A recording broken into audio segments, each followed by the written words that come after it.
Ove nedelje u svim evropskim zemljama akcija pojačane kontrole brzine. Nema milosti. Austrijska policija na svakom ćošku. Milan i ja smo krenuli iz Beča za Maribor. Ko je bio brži? Ja na GTL-u ili on na GS-u. Imamo zvanično merenje brzine jer smo zaustavljeni. U jednom austrijskom mestu panduri su nas skinuli s puta taman kada smo pomislili da vozimo opušteno. Koliko smo prekoračili, kolika je bila kazna i kako se to u Austriji plaća, odmah, na licu mesta ili bez rasprave. Da li je moguć dogovor na licu mesta ili sve ide po pravilniku, precizno kao švajcarski sat, ili smo morali na sud. Sve ćete saznati do posljednjeg centa, ali jedno je jasno, kad u Austriji potegneš motor, računi brzo stižu i nema žalbe. Preskupo iskustvo za nervoznu ruku na gasu.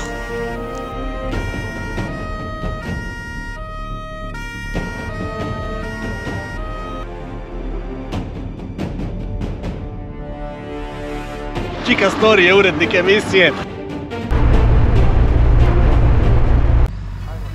Posle nekoliko dana provedenih u Beču, vreme je da se krene dalje. U prethodnih 6 epizoda vidjeli ste šta sam radio ovdje i kako sam se proveo. A sada upalili smo motore i krenuli ka Mariboru. Ja na BMW-u K1600 GTL, a Milan na GS-u 1250. Kombinacija snage i udobnosti.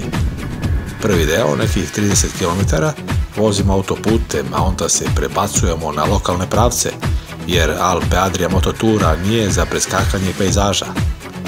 Plan za danas je da napravimo par kafe pauza, svratimo do Graca i da u kasnim popodnevnim satima stignemo u Maribor. Najpre na ručak u jedan lep restoran. Spremite se, idemo dalje.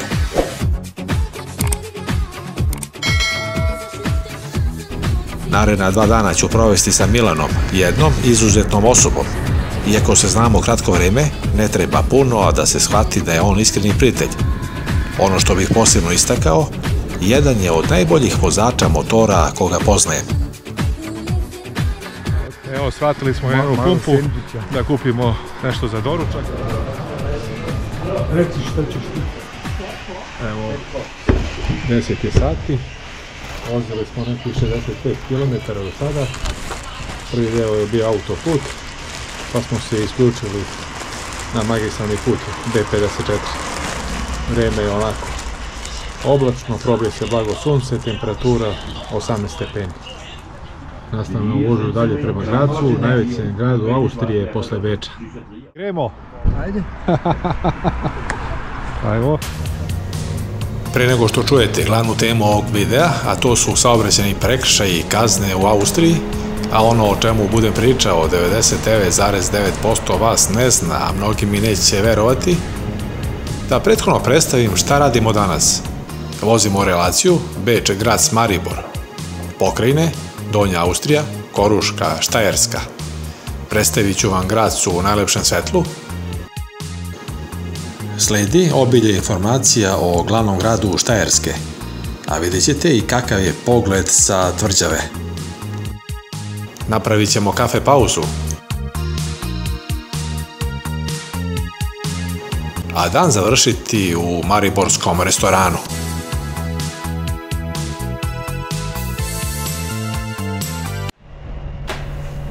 Ove nedelje širom Evrope pojačane su kontrole brzine kretanja, a Austrija je uvek u vrhu. Ovdašnja policija je tačna, precizna i često nepopustljiva. Kontrole brzine nisu šala. U Austriji kazne su ozbiljne, ali ono što možda niste znali, ovde nije uvek potreban radar da bi vas zaustavili. Da, dobro ste čuli. Policajac može da vas kazni odokativno. Kaže da ste išli brže nego što treba. Bez snimka, bez dokaza. Samo njegova procena.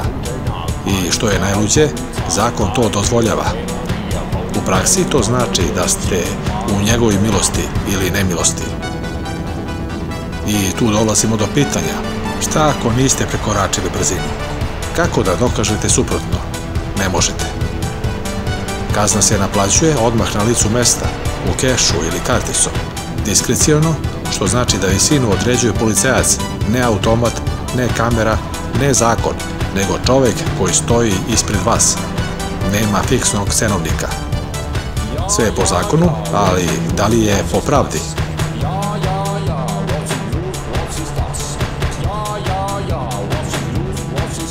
Milan i ja smo to doživjeli. Zaustavljeni smo, kažu prekoračenje. Koliko? Kako? Ako imate sreće, proći ćete sa opomenom. Ako ne, otvorite novčanik. A dogovor? Postoji li prostor za razgovor?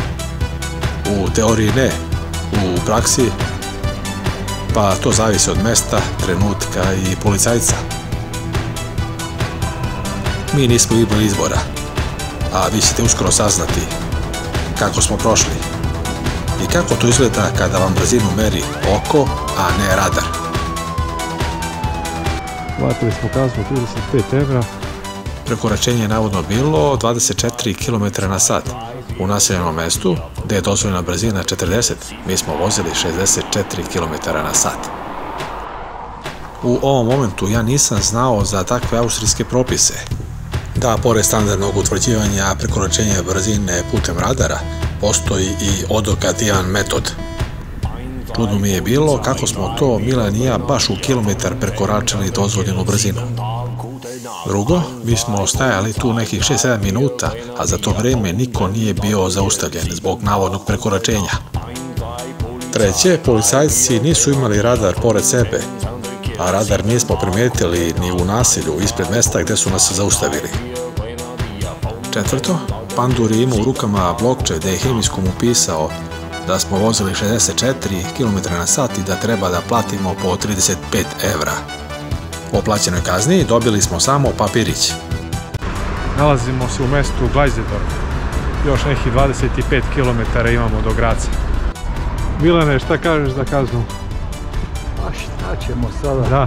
Navozali smo se brzo, Navozali smo se, na nekim mestima smo vozili i za zatvor, tako da 35 evra nije mnogo, da. Pa oni moraju raditi. A da ti kažem nešto, nije bilo moguće voziti ispod 66 u naselju. I onako nismo bili brzi. Samo smo prošli toliko da... Dobro da nije preko 30, mislim da je preko 30 su dosta veće kazne, preko 30 km na sat kad je prekoračenje. Ne znam, baš zakon o Austriji, ali... Kod nas bi to već bilo negde 200 bruto, mnogo više, 250, 120 odmah i tako, i bodove dobijemo, tako da... Dobro, zaboravit ćemo to. Dobili smo priznanicu na Paragon bloku za uspomenu. Dakle, još pola sata do centra Graca. Oblačno i vreme i dalje. Nadam se da neće biti kiše. Temperatura 18 stepeni. Ali barem nije hladno. Nije hladno, da. Nema vetra, što je najbitnije. I vetra. Od nas ga ima, baš sam razgovarao. Dana kada se ovo desilo, ni na kraj pameti mi nije bilo da je u Austriji moguće odokativno određivanje kazni i prekršaja koji možda nije ni učinjen. U svakom slučaju, bio sam srećan i zbog tih 35 evra koje sam platio, jer smo Milan i ja od Beča zaista vozili brzo, do duše van naseljenih mesta, i da smo zaista upecani od pravog radara, sigurno da bi prekoračena brzina, samim tim i kazna, bila veća. Stvari koje sam ranije naveo budile su u meni sumnju da tu nisu čista posla, pa sam pre editovanja ovog videa proguglao internetom i ustanovio da je moja sumnja bila opravdana. Dakle, da utvrdimo gradivo.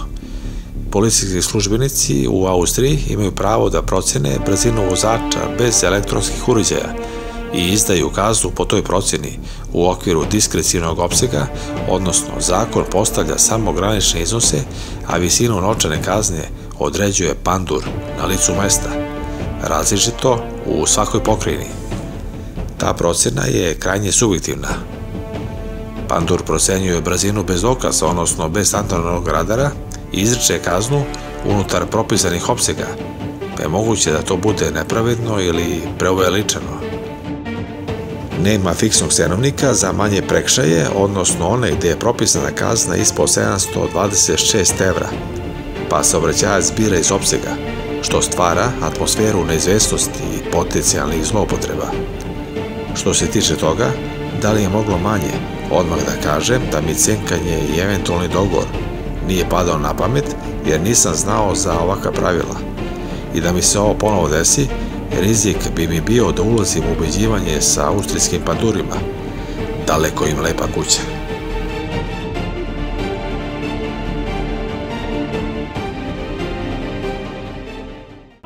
Staro je pravilo da loša stvar nikada ne dolazi sama, već ih mora biti 3 u nizu. Evo, ispred Graca počinje kiša. Koja će biti treća loša stvar danas? Vidjet ćemo. Nemamo sreće, počela je pada sitna kišica. Milane, ja tek sad vidim da ti imaš ranac na leđima. Da. Cijel put si imao. Evo, tek se sad primetio. Stvarno? Ranac, aha. Ja sam i došao s rancem. Idemo. Ajde. Nastavljamo dalje. Šta da radimo? Kiša, kiša. Ovo je airbag. Airbag, da. Nebo se zatvara i kap po kap počinje kiša. Nismo je planirali, nismo je želili, ali kada smo na motoru moramo je prihvatiti. Ulazimo u Grac. Grad pod sivim oblacima izgleda još hladnije nego što jeste. Vozimo kroz gradske ulice, tražimo mesto za pauzu. Nećemo stići da vidimo sve što smo želili, ali Grac je ovde, čeka nas. Za sada samo kratko zatišje, pre nego što krenemo ka krajnjoj destinaciji danas, Mariboru. Grac, na papiru drugi po veličini grad u Austriji. Nije nas dočekao glamurom, već kišom, klizavim asfaltom i signalizacijom koja traži da budemo u milimetar precizni. Nakon 176 km stigli smo u Grac. Kiša počinje sve jače i jače da pada. Malo ćemo prošetati, svratiti negdje na piće, pa nastavljamo za Maribor. Milane, kada si posljednji put bio u Gracu? Pa čak se i ne sećam, to par godina, valjda nisam bio u centru grada. Samo prolazimo. A koliko ima od Graca do Maribora? A mislim da slabih 60 km. Jel ima dosta Slovenaca u Gracu koji žive? Pa čak ne mogu ti reći. Dosta manje nego obećao. Evo, našli smo ovdje centralnu lokaciju za parking. Stali smo baš naspram pešačke zone. Mnogo biciklista. Voziš često biciklu? Pa moram reći da dosta često, da.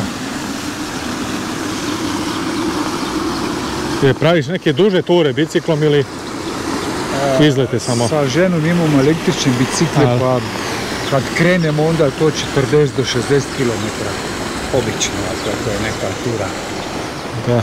Inače po gradu. Nekakve obaveze, to ti ide na brzaka onda. Glavna pešačka zona u Gracu, široka ulica, tramvaj ide sredinom, ljudi s obe strane. Sve funkcioniše, nema buke, ali ima ritma. Grad je čist, sve je na svom mestu. Lagano šetamo kroz centar Graca. Nema žurbe, gledamo oko sebe, upijamo grad. Put nas vodi ka uzvišenju, ka Schlossbergu, tvrđavi iznad grada. Odavde kreće uspon. Nema motora, sad sve ide na noge. Cilj je popeti se gore, ali put do vrha ima i svoju težinu. Uspon do tvrđave Schlossberg u Gracu vodi preko 260 stepenika. Ovo je jedno od najpoznatijih stepeništa u Austriji. Uklesano je u stenu još 1914. godine. Vodi direktno iz centra grada do vrha gde se nalazi toranj sa satom. I ovo je pogled na ceo Grac. Stigli smo do Sat Kule, Urturm, to je najpoznatiji simbol Graca. Većina ljudi tu staje, ali mi nastavljamo dalje. Iznad Kule još jedan deo ide uzbrdo. Još stepenika, još napora, ali i bolji pogled. Gore je mirnije, manje turista, više tišine.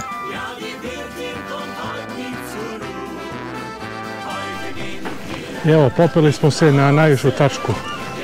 Milane, izdržao si. Nije bilo lako. Nije, ali dobro. Nalazimo se na vrhu Schlossberga. Pogled puca na ceo Grac. Krovovi, ulice, reke, mostovi, sve na dlanu. Vredi svaki korak uz stepenice. Ovde je tišina. Vetar nosi zvuke iz grada, ali ovde smo iznad svega. U Gracu živi skoro 300.000 ljudi. Ovdje se nalaze 6 univerziteta sa preko 60.000 studenata. Također, jedna od najstarijih apoteka u Europi je ovdje. Radi još od davne 1534. godine. U Gracu je studirao i radio Nikola Tesla. Sat kula na Schlossbergu je najpoznatiji simbol, a ono što malo ko zna, kazaljke na satu su obrnute. Velika pokazuje sate, male minute. Grac ima i najstariji operativni tramvajski sistem u Austriji. Ide kroz pešačku zonu.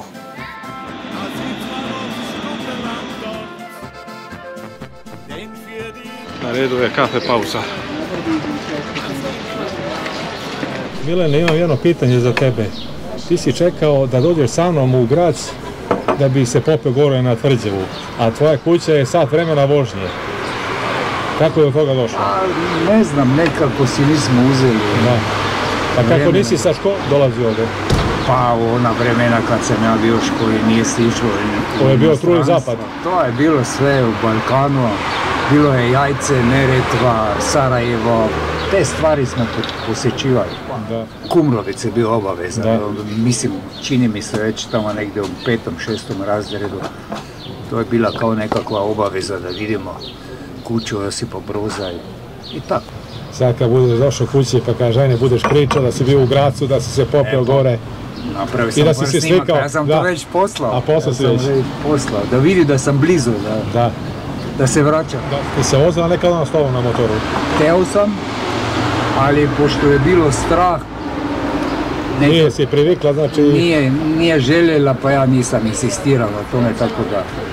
Već sam ih htio kupiti svu opremu pa da idem ovako na Bled, Bohin i tak malo za 2-3 sata po našoj Sloveniji, ali na kraju je rekla da je previše strah da bi... Je praviš ti neke više dnevne ture? Pa prošle godine sam tek počeo. Tek prošle? Drugu godinu imam motor, ja 15 godina nisam imao motora. A prije sam imao samo one cestake RR, sa onima nije bilo kofera, nije bilo torbi, ništa, nisi mogao staviti, uzeti sa sobom, tako da to su bile sve ove ture dan ili dva do 250-300 km. A od koje godine voziš? Od 16. Odlično voziš, fenomenalno. Hvala. I juče si dobio pohvale. Zaboravio sam ja reći, kad si se raspalio i kad ti daš gas, ne mogu te stići, boga me. Nije bilo saobraćajne kontrole. Voziš. Završili smo razgledanje Graca, idemo za Maribor. Mislili smo da vozimo magistralom, ali asfalt je mokar, pa ćemo ići na autoput. I Milan se složio sa time, tako? Da, ja mislim da je sad vreme da što pre dođemo do Gostione, pa da do Gostione, da. Za sat vremena stižemo u Maribor. Motori su ovdje bili parkirani, baš u centru Graca. Nisam primetio da ima poseban parking za motore. Napuštamo Grac i krećemo za Maribor. Plan je bio da vozimo lokalnim putevima, ali zbog vremena menjam odluku. Izlazimo na autoput. Cilj nam je da što pre stignemo, jer u ovakvim uslovima svaki minut na motoru duže postaje zamor. Prilazimo granici. Austrija ostaje iza nas. Nema kontrole, samo tabla i par kamera. Ulazimo u Sloveniju. Odmah se vidi razlika. U putokazima, bojama i infrastrukturi. Sljedeća stanica, Maribor. Stižemo u Maribor bez problema. Kiše nije bilo od Graca pa nadalje. Ali ipak smo odlučili da ne komplikujemo. Autoput je bio najbezbednija opcija. Milan me odmah vodi na ručak. Lokalni restoran, poznat, provjereno dobar, sa odličnom uslugom. Tu smo se opustili uz razgovor o tome kako nam je protekao današnji dan. Milane, živjeli, ajde. Milane, možda kažeš gdje smo tu došli? Došli smo pač tu do jedne Gostione gdje možemo fini ručak dobiti, tako da se najedemo poslije čitavog dana, a poslije ćemo krenuti do hotela. Koliko imamo kilometara poslije? Pa ja mislim da je 6-7 km do... A veliki ti je to Maribor, pa tako Dobro, drugi grad po veličini. Šalim se. U Deželi. Šalim se. Nedelje, pa nema gužve, vjerojatno. Znaš, to imaju u podne gužve. Ako Vraćaju bi se ljudi sa vikendom. upali između 12 i 1, možda ne bi dobili nekog mjesta, tako da mi sad kasnimo. Ručak je prošao, tako da... Da. Ručak je malo ranije vikendom. Između 12 i 2, mislim. Nedelja je puna, znači ovdje. A šta si poručio, nisam slušao? Za mene morska ponvica, to su ti lignji, krumpir, nešto, tebi sam poručio svinjski odrezak punjen sa pancetom, pršutom, sirom. Nadam se da će ti to prijati. Lepo mjesto, sviđa mi se. Slovenačka kuhinja je zaista sjajna i u narednoj epizodi ću više govoriti o njoj. Slijedi dezert, plaćanje računa i odlazak. Računalniku, da ne vem, enako, hvala lepa. Milane, stvarno si me doveo u lepa restoran, hrana i usluga je bila vrhunska. baš mi je drago da ti je sve bilo to kak treba. Tako, nadam se da je posluga bila vrhunska. Da. Tak smo ih očekivali, tako da Idemo sad. Vodiš me do hotela, Hotel pa Bau. da se ti raspremiš i onda idem ja po kola, pa idemo s kolima u grad. Malo prošetamo, pogledamo. Da vidimo kakav je Maribor. Neko piće. Da vidimo kako izgleda Maribor poslije vikenda. Ajde. Dan iza nas je bio baš ispunjen. Platili smo saobraćajnu kaznu pod čudnim okolnostima, bili smo u Gracu, prešli smo granicu, vozili smo i po lokalnim putevima, i po autoputu, i po oblačnom vremenu, i po slaboj kiši, ali sve je urađeno kako treba. Zdravo, ja sam Čekastori. Milan me je dopretio do sobe, kasnije će doći po mene kolima pa ćemo otići do centra grada.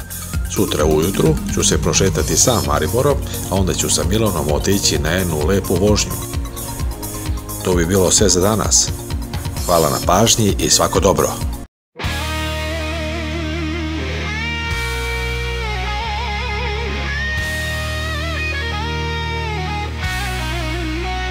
Čekastori je pustolov pravi, kad motorom krene, haos u glavi.